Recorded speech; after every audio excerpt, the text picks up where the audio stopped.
जितकं सोडून द्याल तितकंच आयुष्य तुमच्याकडे परत येईल. तुम्हाला वाटतं की तुमची समस्या तुमची परिस्थिती आहे, पण खरं हे आहे की तुमची समस्या तुमचं जास्त जोडून घेणं आहे. ज्या दिवशी तुम्ही हे समजून घ्याल त्या दिवशी तुमच्या आयुष्याचं ओझं हलकं होऊ लागेल. विचार करा, एखाद्या व्यक्तीच्या शब्दामुळे तुम्ही पूर्ण दिवस खराब करून टाकता. एखादा मेसेज न आल्यामुळे रात्रीची झोप उडते. एखाद्या निकालाशी, पैशाशी किंवा संधीशी तुम्ही स्वतःची पूर्ण किंमत जोडून टाकता आणि मग म्हणता की मी मजबूत नाही. हे पुस्तक सांगतं तुम्ही कमजोर नाही, तुम्ही फक्त गरजेपेक्षा जास्त गोष्टींना चिकटून बसला आहात. डिटॅचमेंट म्हणजे पळून जाणं नाही. डिटॅचमेंट म्हणजे मनाने तुटून जाणं नाही. डिटॅचमेंट म्हणजे हे समजून घेणं की प्रत्येक गोष्ट तुमच्या कंट्रोलमध्ये नाही आणि प्रत्येक गोष्ट तुमची ओळखही नाही. तुम्ही दुःखी त्यामुळे होत नाही की काहीतरी चुकीचं घडलं. तुम्ही दुःखी त्यामुळे होता कारण तुम्ही तुमची शांती त्या गोष्टीच्या हातात दिलेली असते. हे पुस्तक एक सरळ प्रश्न विचारतं, जर एखादी गोष्ट तुमच्या कंट्रोलमध्येच नाही तर तुमची शांती तिच्या कंट्रोलमध्ये का आहे? थोडा विचार करा. पाऊस पडला तर तुम्ही आकाशाशी भांडत नाही, तुम्ही छत्री उघडता. पण आयुष्यात काही अनपेक्षित घडलं की तुम्ही स्वतःशीच भांडायला लागता. हे पुस्तक सांगतं डिटॅचमेंट म्हणजे ती छत्री आहे जी तुम्हाला भिजण्यापासून थांबवत नाही, पण बुडण्यापासून नक्की वाचवते. ज्या गोष्टीला तुम्ही घट्ट पकडून ठेवता तीच गोष्ट तुम्हाला पकडून ठेवते. पैसा, नातं, मान-सन्मान, भीती, भविष्य आणि मग तुम्ही म्हणता मी अडकलो आहे. हे पुस्तक सांगतं अडकत तुम्ही नाही, अडकतात तुमच्या अपेक्षा. डिटॅचमेंट शिकवतं की पूर्णपणे जगा पण घट्ट पकडू नका. हे पुस्तक सांगतं की तुम्ही कोणावर प्रेम करू शकता, त्याला तुमचा मालक न बनवता तुम्ही पैसा कमवू शकता. त्याला तुमची ओळख न बनवता तुम्ही स्वप्न पाहू शकता. त्यांच्यामुळे घाबरायला न लागता खरी शांती तिथून सुरू होते जिथे तुमची गरज संपते. ज्यांना वाटतं डिटॅचमेंट म्हणजे थंड होणं, त्यांना हे पुस्तक एक सत्य दाखवतं. डिटॅचमेंट माणसाला थंड नाही तर स्वच्छ बनवतं. जेव्हा तुम्ही डिटॅच होता तेव्हा तुम्ही जास्त योग्य निर्णय घेता, कमी घाबरता, कमी तुटता आणि फक्त मजबूत दिसत नाही तर खरोखर मजबूत बनता. हे पुस्तक सांगतं तुम्हाला सगळं कंट्रोल करण्याची गरज नाही, तुम्हाला फक्त स्वतःला सांभाळायला शिकायचं आहे. आणि जेव्हा तुम्ही स्वतःला सांभाळायला शिकता तेव्हा आयुष्य आपोआप योग्य जागेवर बसायला लागतं. तुम्हाला वाटतं की जर तुम्ही सोडून दिलं तर सगळं विखुरेल, नातं तुटेल, पैसा जाईल, मान कमी होईल. पण हे पुस्तक उलट सत्य दाखवतं. बऱ्याचदा गोष्टी तेव्हाच तुटतात जेव्हा तुम्ही त्यांना गरजेपेक्षा जास्त पकडून ठेवता. विचार करा, वाळूला मुठीत घट्ट पकडलं तर ती निसटते, पण हाताची ओंजळ उघडी ठेवली तर ती तिथेच राहते. हे पुस्तक सांगतं डिटॅचमेंट म्हणजे ओंजळ उघडी ठेवणं, सोडून देणं नाही. तुम्ही वेदनेमुळे तुटत नाही, तुम्ही त्या अपेक्षेमुळे तुटता की असं व्हायला नको होतं. कोणी तुम्हाला इग्नोर करतं, वेदना इग्नोर केल्यामुळे होत नाही. वेदना या विचारामुळे होते की त्याने असं करायला नको होतं.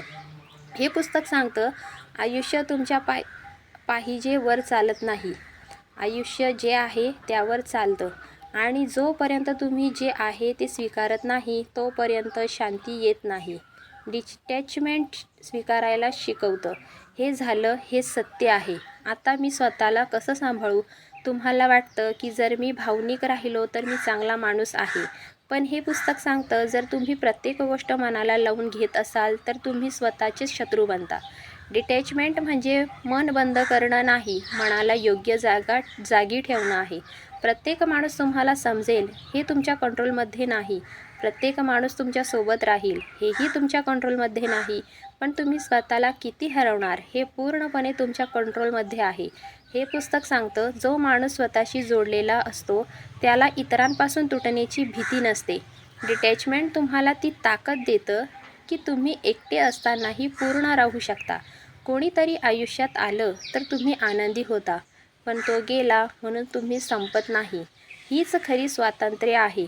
तुम्हाला वाटतं की जर मी कंट्रोल सोडलं तर आयुष्य विस्कटेल, पण हे पुस्तक एक खूप खोल गोष्ट सांगतं. आयुष्य कंट्रोलने नाही, फ्लोने चालतं. विचार करा, तुम्ही जितकं एखाद्या माणसाला बदलण्याचा प्रयत्न करता तितकाच तो दूर जातो. कारण माणसाला सर्वात जास्त घुसमट कंट्रोलमुळे होते. हे पुस्तक सांगतं तुम्ही लोकांना गमावत नाही, तुम्ही त्यांना दाबून दूर करता. नाती जेव्हा खराब होत नाहीत, जेव्हा लोक बदलतात. नाती तेव्हा खराब होतात जेव्हा तुम्ही त्यांना जुन्यासारखं ठेवण्याचा हट्ट करता. डिटॅचमेंट म्हणजे मी तुला बदलण्याचा प्रयत्न थांबवतो आणि स्वतःला वाचवतो. तुम्ही अनेकदा या गोष्टीमुळे त्रस्त नसता की काय घडतंय. तुम्ही या गोष्टीमुळे त्रस्त असता की हे माझ्या प्लॅनप्रमाणे का होत नाही. हे पुस्तक सांगतं दुःखाचं खरं कारण घटना नाहीत, अपेक्षा आहेत. अपेक्षा तुटतात तेव्हा वेदना निर्माण होते. डिटॅचमेंट अपेक्षा सैल करायला शिकवतं, जेणेकरून पडल्यावर जखम कमी होईल. तुम्हाला वाटतं की जर मी अपेक्षा सोडल्या तर मी हरलो. पण हे पुस्तक सांगतं अपेक्षा सोडणं हार नाही, अपेक्षांना चिकटून राहणं कमजोरी आहे. डिटॅचमेंट तुम्हाला मजबूत बनवतं, कारण आता तुमचा आनंद एका व्यक्तीवर, एका निकालावर किंवा एका उत्तरावर अवलंबून राहत नाही. तुम्ही पूर्णपणे प्रामाणिकपणे काम करता, पण निकाल तुम्हाला तोडू शकत नाही, कारण तुम्ही स्वतःला निकालापासून वेगळं केलं आहे. हे पुस्तक सांगतं जेव्हा तुम्ही निकालापासून डिटॅच होता, तेव्हा तुम्ही सर्वोत्तम परफॉर्म करता. भीती संपते, घबराट संपते. तुम्ही पूर्ण ताकदीने प्रयत्न करता, पण स्वतःला पणाला लावत नाही. म्हणूनच शांत लोक अनेकदा सर्वात पुढे जातात, कारण त्यांचं मन कोणत्याही गोष्टीला बांधलेलं नसतं. डिटॅचमेंट तुम्हाला थंड नाही तर स्पष्ट बनवतं. आता तुम्ही निर्णय भीतीने नाही तर समजुतीने घेता. तुम्हाला वाटतं की जर मी सोडलं तर सगळं हातातून निघून जाईल. पण हे पुस्तक उलट सत्य दाखवतं. ज्या गोष्टीला तुम्ही सर्वात घट्ट पकडता तीच गोष्ट सर्वात आधी निसटते आणि ज्या गोष्टीला हलक्या हाताने धरता तीच टिकून राहते. हे पुस्तक सांगतं डिटॅचमेंट म्हणजे सोडून देणं नाही, समजूतदारपणे पकडणं आहे. तुम्ही तुमच्या आयुष्यात पैसा, नातं, सन्मान, यश सगळं मुठीत बंद करण्याचा प्रयत्न करत आहात आणि मग म्हणता सगळं माझ्या हातातून का निसटतंय. डिटॅचमेंट शिकवतं की गोष्टींना पकडा पण त्यांना तुम्हाला पकडू देऊ नका. तुमचं मन रात्रंदिवस एका प्रश्नात अडकलेलं असतं, जर असं नाही झालं तर काय होईल. हे पुस्तक सांगतं हाच प्रश्न तुमची ऊर्जा खाऊन टाकतो. डिटॅचमेंट म्हणजे मी माझं काम करेन पण भविष्याला गळ्यात अडकवणार नाही. तुम्ही भविष्याशी लढता म्हणून वर्तमान खराब होतं. जेव्हा तुम्ही वर्तमानात स्थिर होता तेव्हा भविष्य आपोआप रांगेत यायला लागतं. हे पुस्तक सांगतं ज्यांना लवकर काही मिळवायचं असतं त्यांना सर्वात आधी डिटॅचमेंट शिकावं लागतं, कारण घाईची अस्वस्थता हा सर्वात मोठा अडथळा असतो. तुम्हाला लवकर पैसा हवा असतो, लवकर प्रेम हवं असतं, लवकर सगळं ठीक व्हावं असं वाटतं. पण हे पुस्तक सांगतं घाईची इच्छा आयुष्य संथ बनवते. डिटॅचमेंट स्पीड वाढवतं, कारण आता तुमची ऊर्जा भीतीमध्ये जात नाही. तुम्ही पाहाल जेव्हा तुम्ही एखाद्या गोष्टीला जास्त महत्त्व देणं थांबवता तेव्हा ती गोष्ट आपोआप महत्त्वाची बनू लागते. हाच मॅजिक आहे आणि हाच लॉजिकही. आता एक खोल गोष्ट ऐका, ज्या गोष्टीची तुम्हाला भीती वाटते तीच गोष्ट तुम्हाला कंट्रोल करते. डिटॅचमेंट भीतीला कापून टाकतं आणि जेव्हा भीती जाते तेव्हा तुम्ही खऱ्या शक्तीत येता. हे पुस्तक सांगतं ज्या दिवशी तुम्हाला गमावण्याची भीती संपेल त्या दिवशी तुम्हाला कोणी हरवू शकणार नाही, कारण आता तुमची शांती कोणाच्या हो किंवा नाही वर टिकलेली नसते. आता तुम्ही कोणत्याही अटींशिवाय पूर्ण आहात. ओम